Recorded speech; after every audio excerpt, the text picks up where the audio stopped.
Allahumma salli ala Sayyidina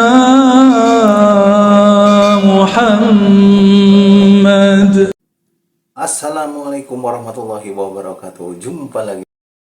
Kenapa kita perlu jaga zikrullah? Supaya hidup itu tenang, pilihan-pilihannya tenang. Mau pilih apa saja tenang. Bapak saudara makan Allah, kita ambil zikir la ilaha illallah. Nabi mengatakan afdalul zikri la ilaha illallah. Zikir yang paling afdal adalah la ilaha illallah. Itu terjemahannya.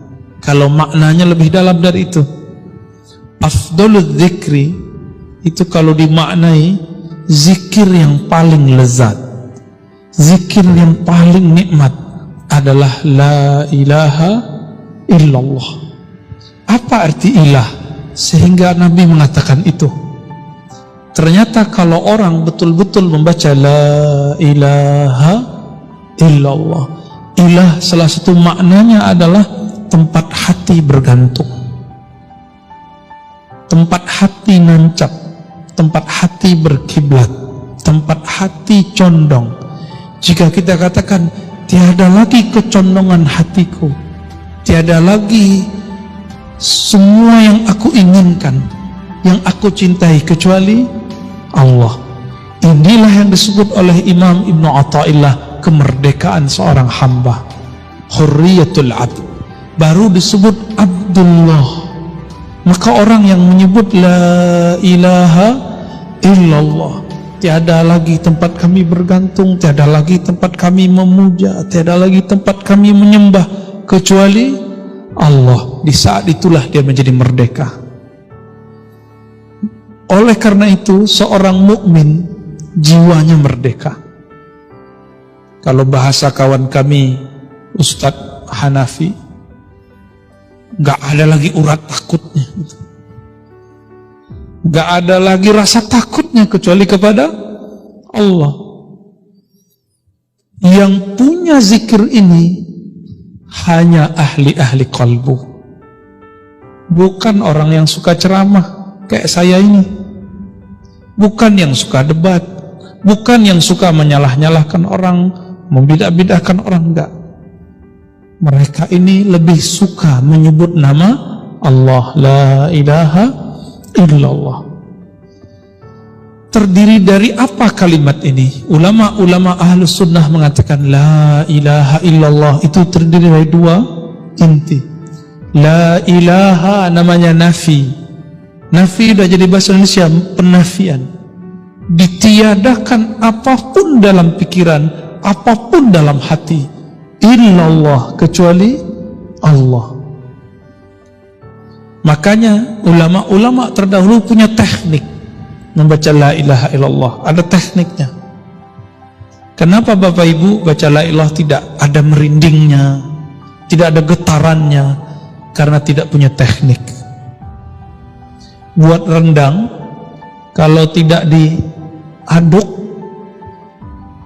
santan dan airnya pisah nggak Pak? Adukan itulah kira-kira ilustrasi baca la ilaha illallah, kalbunya harus diaduk. Mengaduk kalbu itulah, menghantam kalbu itulah yang membuat kalbu itu terasa tenang. Disitulah getaran-getaran kulit terasa, gemetar, bulu roma berdiri, ada rasa yang tidak bisa diceritakan. Tapi kalau mau tahu, fas'alu ahla dzikri, tanyalah ke ahlinya, ya. Itu tidak diobral, tidak diobral. Kalau zikir-zikir biasa itu bisa dijelaskan kapanpun, tapi kalau tekniknya tidak. Nah itu nafi. Illallah itu isbat. Apa arti isbat? Isbat berarti penetapan. Tiada yang disembah kecuali Allah, tiada yang dituju kecuali Allah, tiada yang diharap kecuali Allah. Orang kalau begini, PNS kalau begini, karyawan kalau begini nggak perlu fingerprint, kerjanya pasti selesai. Kenapa sekarang harus pakai fingerprint, pakai daftar hadir? Karena orang-orang tidak serius bekerja. Dia hanya takut ke atasannya, nggak takut kepada Allah. Takut dengan report, laporan-laporan manusia, tapi tidak takut dengan laporan-laporan malaikat-malaikat Allah. Bapak, Ibu, Saudara, ikhwan akhwat fillah, maka Nabi SAW ketika ditanya, bagaimana cara kami memperbarui iman kami yang usang, wahai Rasulullah? Apa kata beliau? Hadis masyhur, aksiru min qawli la ilaha illallah. Banyak-banyak baca la ilaha illallah. Maka hari ini kita bisa saksikan, siapapun yang lisannya dan kalbunya banyak menyebut nama la ilaha illallah, dipastikan merekalah orang paling bahagia. Merekalah iman yang paling segar. Jadi yang iman yang paling segar bukan yang bergelar doktor atau LCMA, yang bergelar buya, syekh, ustadz, tidak. Yang punya kebahagiaan sangat tinggi jika dia zikir dengan zikir yang tinggi, yaitu la ilaha illallah. Tapi banyak orang bertanya lagi, Ustadz, saya sudah pakai tekniknya, sudah belajar ke gurunya, kenapa saya tidak merasakannya? Jawabannya lebih mudah lagi, mungkin dosisnya kurang atau kelebihan.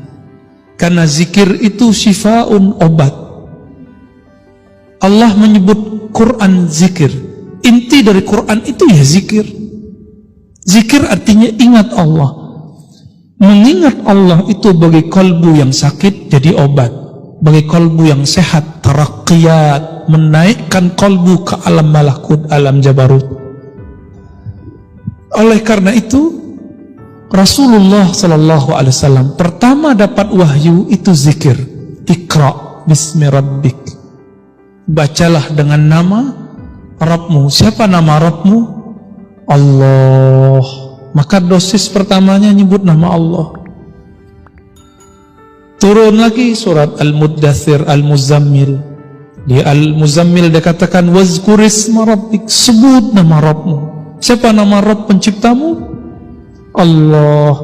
Maka zikirnya Rasulullah di kalbunya selama bertahun-tahun adalah nyebut nama Allah, Allah, Allah.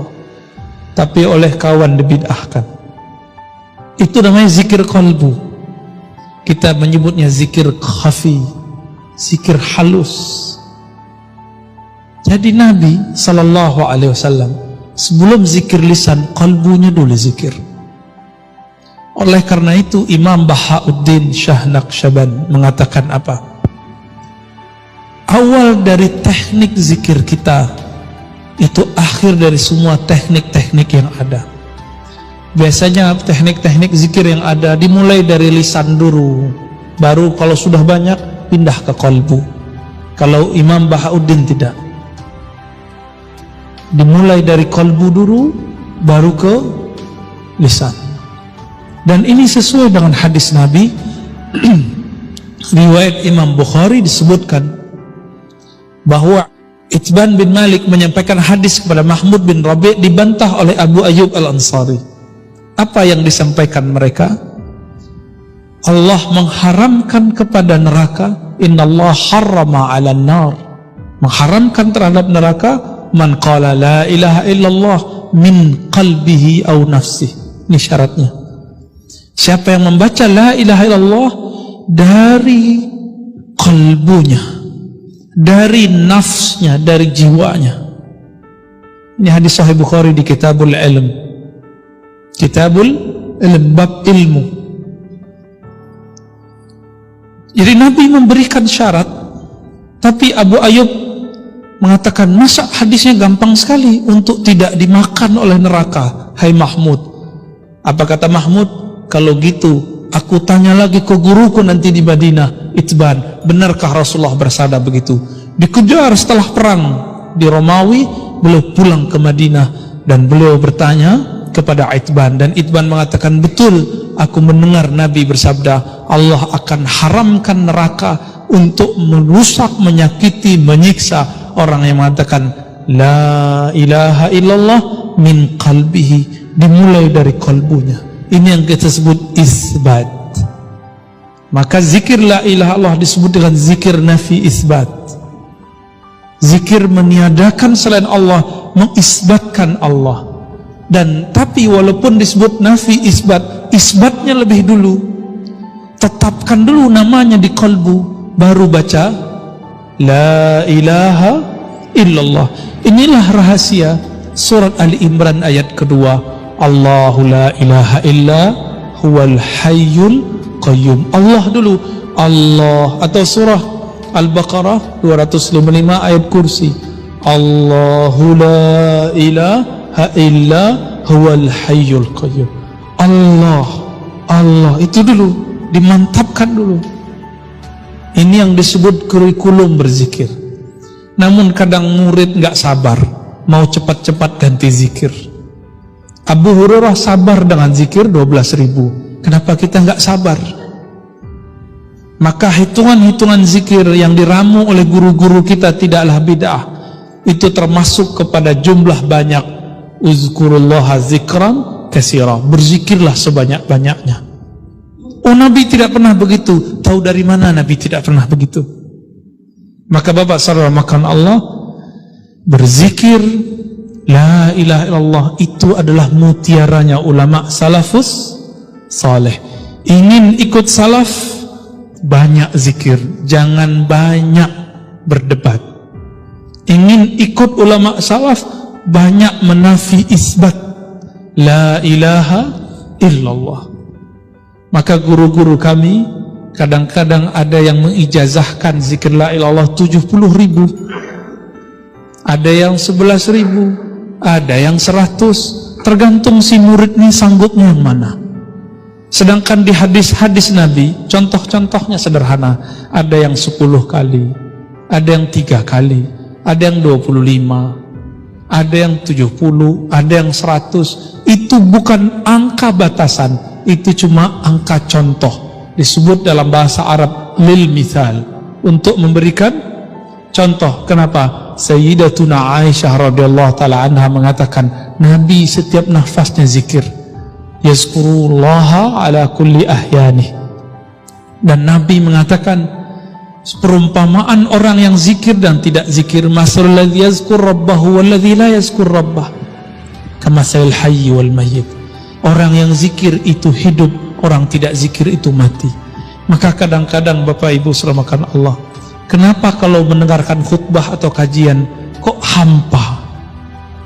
Mungkin kami atau ustadz-ustadz yang berduduk di sini kalbunya belum connect kepada yang menggerakkan kalbu, maka tidak sampai ke kalbu kita, tidak sampai.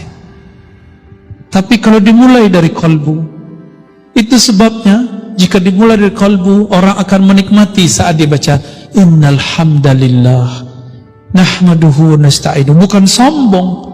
Hari ini orang membaca innal hamdalillah karena ingin disebut bermanhaj A, B, C, D. Orang kalau baca Allahumma sholli ala Muhammad, dihilangkan sayyidinanya biar disebut anti sufi.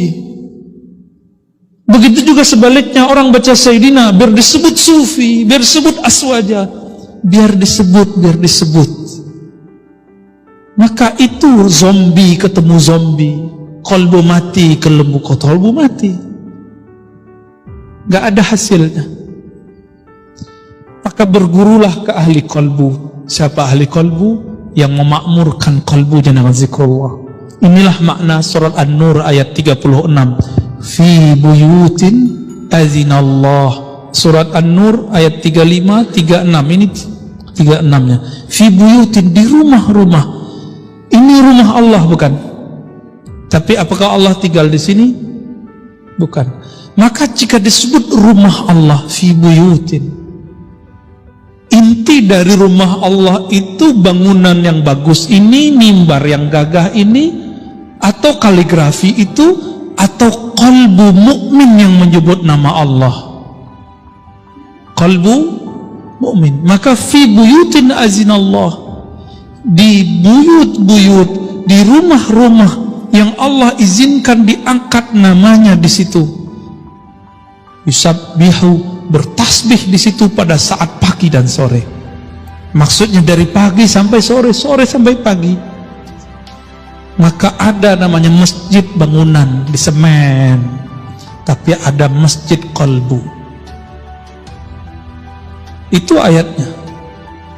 Karena tempat berzikir hakiki itu di qalbu. Coba rasakan Pak, sudah pergi umroh, sudah pergi haji, kalau qalbu tidak dibawa ikut umroh, nggak ada hasilnya. Yang ada ingin disebut Pak Haji, kecil hati dipanggil nama. Seperti orang bergelar kecil hati tidak disebut gelarnya. Kawan saya ingin dihargai sebagai dokter, mengenalkan diri, menyebut saya dokter fulan, geli telinga dengarnya. Tidak usah sebut dokter, tidak usah sebut haji. Buktikan dengan ilmumu, buktikan dengan amalmu. Pantas gak punya gelar dokter? Pantas gak punya gelar haji? Gak usah sebut buya, ustadz, syekh, mursyid. Buktikan dengan qalbunya. Ya'malu fasirallahu a'malakum. Beramal saja kamu, Allah akan melihat hasilnya. Maka Bapak saramakan Allah, terakhir, ini hari Jumat. Rasulullah berpesan 14,5 abad yang lalu. Apa kata beliau? Aksirus salati alayya fi yaumil jum'ah. Banyak-banyak salawat kepadaku khusus hari Jumat. Kenapa? Semua salawatmu sampai kepadaku. Tapi bagi para pecinta Rasulullah, kullu yaumin yaumul jum'ah, setiap hari terasa Jumat. Maka mereka salawat tidak nunggu hari Jumat. Jika ingin merasakan mimpi ketemu Rasulullah, bahkan bertemu langsung Rasulullah, banyak-banyak salawat. Minimal sebelum wafat Allah kasih.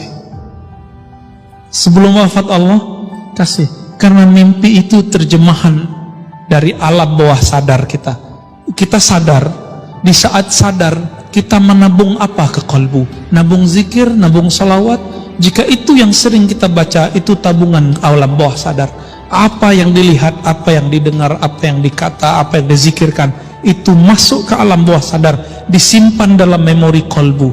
Jika dia telah tumpah ruah, telah banyak, telah penuh, nanti rasa itu akan membuat kita mampu melihat alam malakut, minimal di alam tidur. Ini yang Nabi katakan, man ra'ani fil manam faqad ra'ani. Yang mimpi melihat aku dalam tidur, itu masuk ke alam roh.